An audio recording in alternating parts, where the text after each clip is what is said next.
I know. Me and Hawk always joke like, all right, that's it. We're going to do this full time because it's something else. It really is.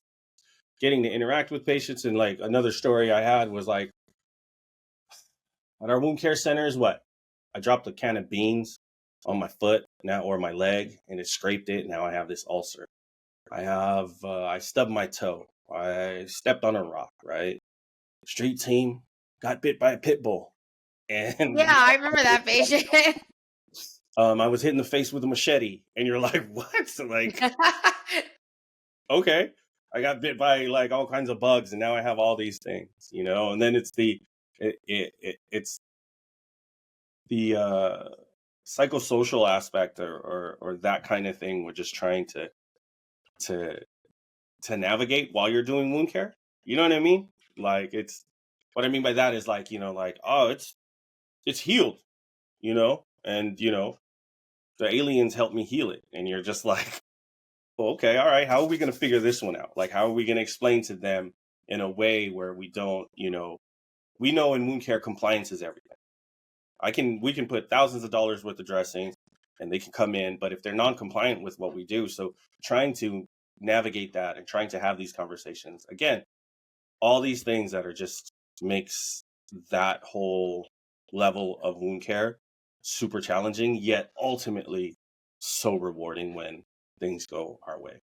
And when I reached out to the team just recently, I was just like, hey, let me just say first off and foremost, my bad for thinking that full wound closure wasn't going to be a thing for us. Through your dedication, through the education, through our collaboration, and just how effective your team has been, I'm going to remodify everything that I'm talking about from here on out and help you guys get to that wound closure. Because again, remember initially we were just talking about stabilize the wound. Now it's like, all right, what else do you guys need? What else can we do? Now, obviously, wound vacs and all those kinds of things aren't something we can do. However, if we can start talking about collagens, if we can start talking about, different treatment modalities that will get us closer and closer to healing, the team there has clearly demonstrated their ability and their capacity to do such things. They're just, it's phenomenal. It's amazing to work with them. And they're just super cool. They're all super cool. They don't have any egos there. They're all just like, yo, let's get it done. And that's awesome. You know what I mean? It's really amazing what you guys are doing, for sure. I just go back to, all of a sudden we're getting wound closure and how amazing that is. And yes, it is through doing amazing and great wound care on the streets. But you said something, Hawkeye, that really resonated with me. They're building trust with these patients. They're giving them hope.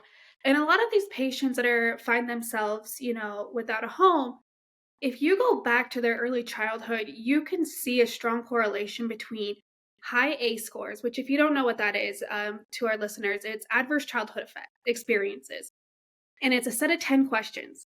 If you answer yes to more than 4, you are like high risk of being without a home, drug addiction, mental illness, health conditions like diabetes, hypertension, things like that, which we all know correlates to a high risk of adapting a wound.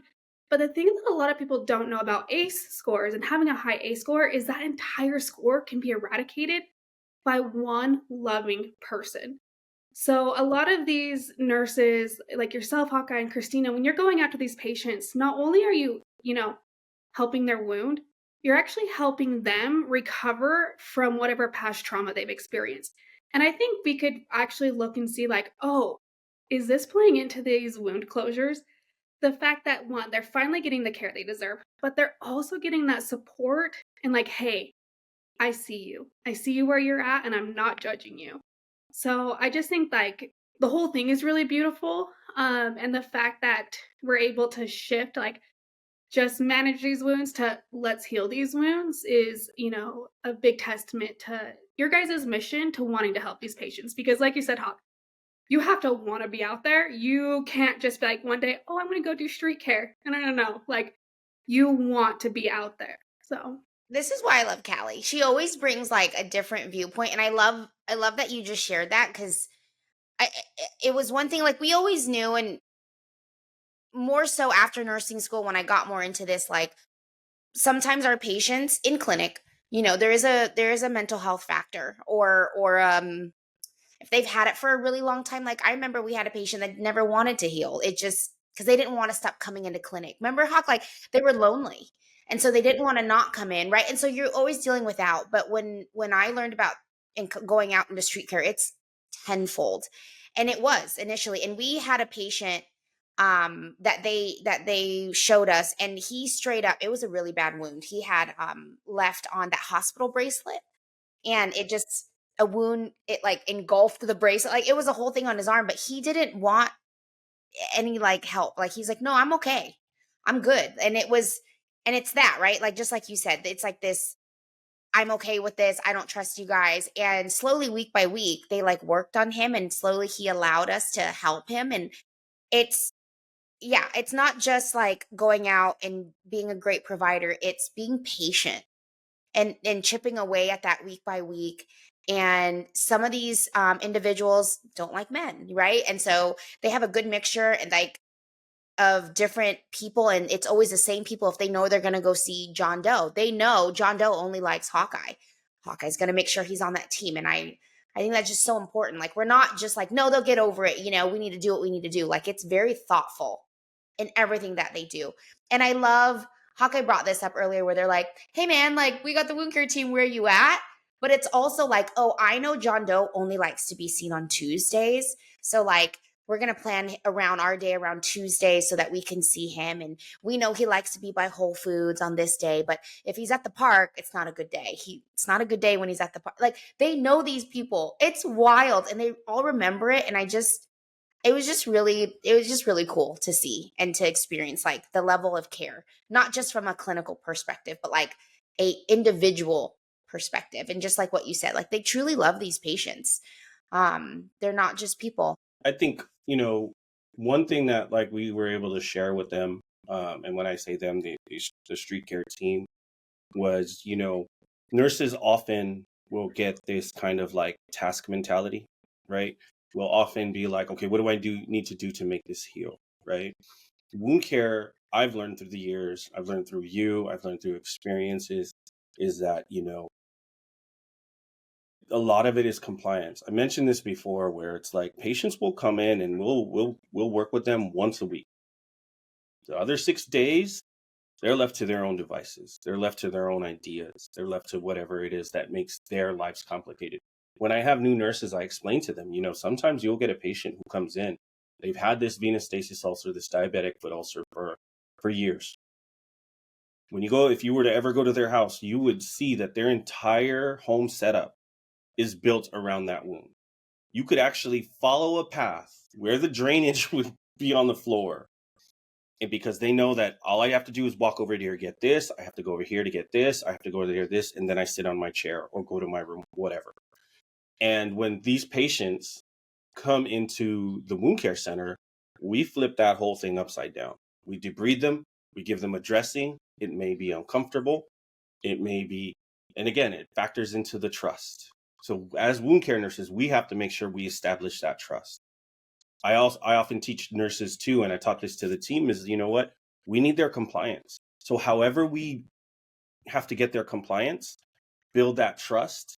And when they start to see the improvements, despite the pain, despite the inconvenience that we are now causing them, that's how we get that buy-in. And that's how they know we're not full of shit, right? That's how they know that we're doing actually things that we want to help them. So a perfect example was like when we were going over compression wraps. We applied compression wraps, how we apply compression wraps, right? They did that. They went out there and they did that. But guess what? Too tight, uncomfortable for the patient. Patients are now cutting them down, causing more wounds because they're not using real scissors. They're using, blades and whatnot. And so we had to kind of like regroup with the team and be like, listen, some compression is always better than no compression. So how can we build trust, gain that confidence, get that compliance from them? Well, this is how you do it. You apply compression that's not too tight. You make sure, does this feel good? Does this feel good? Explain to them, educate them. Like if it feels tight throughout the course of the day, that means your leg is swelling. Kick your feet up, relax, do something, get off your feet. And then what they were reporting to me is that, like, as they slowly, the next time they would see the patient, the compression's still on. Hey, guess what, John Doe, I'm going to tighten it up just a little bit more till we get to that therapeutic level. And again, speaking to the dedication, the effort, the time, I'm sure some people would be like, listen, this is how tight it's got to be. Sorry, you got to live with it, right? But you're never going to get compliance. You're never going to build that kind of trust. You're never going to get that kind of like on that level with them unless you slowly, incrementally do it.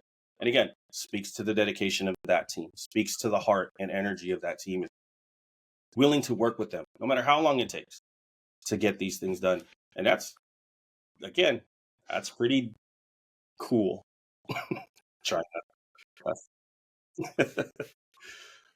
So yeah, these guys are amazing. The patients too. They all come with stories, man. You know, when you get to work with them and interact with them, you start to learn a lot about them, and you know, and we get that at our wound centers, but you know, even more so here. And then the individuals that are really trying to, like, you know, do something right, you know, you get behind them 100%. And it's not just about their wound, but after a while, you're just like, yo, how's he doing? Oh, cool, he got a place. That's awesome. Can we go, you know, they're like, can we go visit him at his place so make sure he gets the wound care?